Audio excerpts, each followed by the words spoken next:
2025 онд аймгийн 20.2 тэрбум төгрөгийн хөрөнгө оруулалтаар Орхон аймгийн цахилгаан хангамжийн 35 кВт-ийн болон 10 кВт-ийн тойрог схем үүсгэх ажил хийгдэнэ.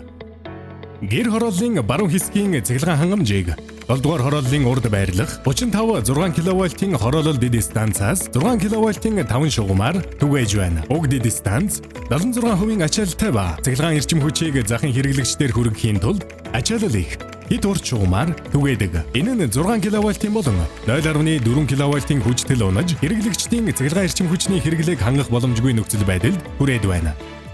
Иймд 35 10 кВт-ийн Чингэлдэд станцаас үргэлжлүүлэн 2025 оны орон нутгийн төсвийн хөрөнгө оруулалтаар 35 кВт-ийн 18 км цахилгаан дамжуулах агаарын шугамыг 35 10 кВт-ийн 2 хэрцгэн 16 МВт чадалтай дэд станцын хамтаар Даваат багийн нутагт барих ба тус дэд станцад одоо байгаа цахилгаан дамжуулах шугам болон дэд станцыг шилжүүлэх ажлыг 2025 онд хийж гүйцэтгэхээр төлөвлөд байна.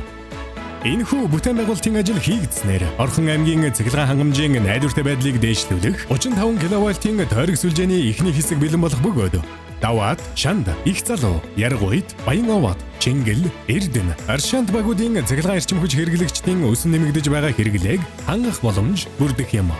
Мөн Орхон аймгийн цахилгаан хангамжийн найдвартай байдлыг сайжруулах 10 кВт-ийн тойрог сүлжээ үүсгэх ажил нь 2025 оны орон нутгийн төсвийн хөрөнгө оруулалтаар хийгдэх бөгөөд 35 кВт-ийн тойрог сүлжээ болон одоо байгаа цахилгаан шугам сүлжээний горим ажиллагаатай холбогдсон ажиллах төсөл юм. Уг төслийн хүрээнд Баян-Болог, Их залуу, Эрдэнэ багуудын нутаг дэвсгэрт 10 кВт-ийн ээж бүрэн 3 хуваарлах байгууламжийг шинээр ашиглалтанд оруулж тэдгээрийг холбосон 10 кВт-ийн 24.8 км цахилгаан дамжуулах кабель шугамыг барих ажил хийгдэнэ.